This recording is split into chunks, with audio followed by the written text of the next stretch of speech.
சிவாலயத்தில் நீ போய் ஒரு விளக்கு ஏற்றணும்னாலும் அதுக்கு அவரோட அனுமதி வேண்டும்.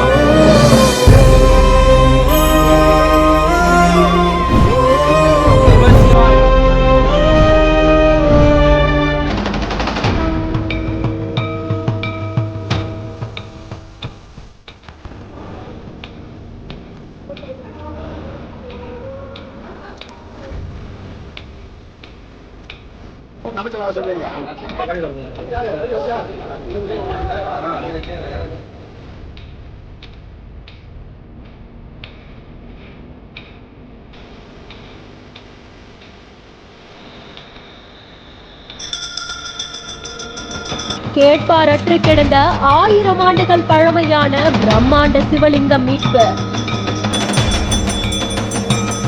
மீட்கப்பட்ட 16 பட்டிய சிவலிங்கத்துடன் வயலுக்கு நடுவில் எழுந்த சிவாலயம்.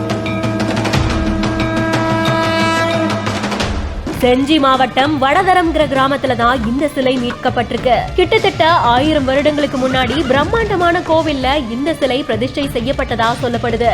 அந்த காலகட்டத்துல அந்நிய படையெடுப்பினால இந்த கோவில் முற்றிலுமா சிதைக்கப்பட்டு மண்ணோடு மண்ணா கோவில் இருந்து சுவடே தெரியாம போனதா சொல்லப்படுது. இப்ப சிவலிங்கம் மட்டும் மிஞ்சி இருந்து காலப்போக்குல வழிபாடும் இல்லாம வெட்ட வெளியில இத்தனை வருடங்களா இருந்ததா சொல்லப்படுது.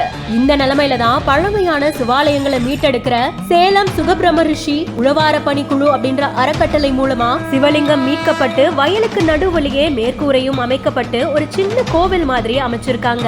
அது மட்டும் இல்லாம தினசரி நித்தியப்படி பூஜைகளையும் தொடங்கி பக்தர்களுக்கு அன்னதானமும் வழங்கப்பட்டிருக்கு. இந்த கோவிலை அமைக்கிறதுக்கு ஊர் தலைவர்களும் சிவனடியார்களும் மற்றும் ஊர் பொதுமக்களும் உதவியதாகவும் சொல்லியிருக்காங்க. பழமையான சிவலிங்கம் மீட்கப்பட்டு சிவாலயம் அமைக்கப்பட்டிருக்கிறதா சொல்லப்படும் இந்த செய்தி பக்தர்களிடையில நிகழ்ச்சியை ஏற்படுத்தி இருக்கு.